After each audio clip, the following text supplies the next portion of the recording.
नागपूर जिल्ह्यातील रामटेक वनपरिक्षेत्रात चाचेर गावातील शेतकरी नितेश ठोसरे यांच्या शेतातून एक नाग-नागिनीची जोडी आणि त्यांची तब्बल 21 पिले पकडण्यात आली आहेत। या घटनेमुळे शेतकरी भयभीत झाले होते। मात्र सर्पमित्रांनी सर्व सापांना सुरक्षितपणे पकडून वन विभागाच्या ताब्यात दिले। सविस्तर माहितीनुसार नितेश ठोसरे आपल्या शेतात काम करत असताना शेतातील एका झोपडीत औषधांच्या बोऱ्या उचलत असताना त्यांना एक साप दिसला। त्यांनी तात्काळ वाईल्ड चॅलेंजरचे सर्पमित्र ऋषी बावणे यांना बोलावले। सर्पमित्रांनी सुरुवातीला एका सापाला पकडले, त्यानंतर त्याच ठिकाणी दुसरा सापही आढळून आला। त्याला सुरक्षितपणे पकडून प्लास्टिकच्या बरणीत बंद करण्यात आले।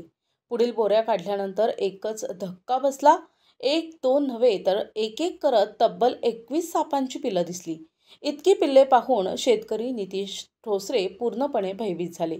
सर्व सापांना पकडल्यानंतर शेतकऱ्यांनी सर्पमित्रांचे आभार मानले।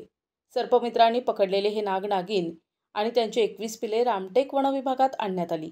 रेंज अधिकारी राहुल शिंदे यांच्या समक्ष या सापांचा पंचनामा करण्यात आला। त्यानंतर वाईल्ड चॅलेंजर ऑर्गनायझेशनचे सर्पमित्र अजय मेहरकुळे, सागर घावडे, ऋषी बावणे आणि लकी मरसकोल्हे यांनी या सर्व सापांना चोरबावलीच्या जंगलात सुरक्षितपणे सोडून दिले।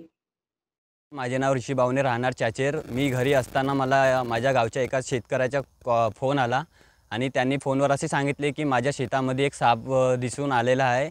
तर मी त्याला रेस्क्यू करायसाठी गेले आणि बघितलं तर तिथे कोब्रा प्रजातीचा एक साप होता। त्याला मी पकडलं आणि लगेच मग मला आणखी एक तिथे कोब्रा प्रजातीचा साप दिसला। मी त्याला पण रेस्क्यू केलं।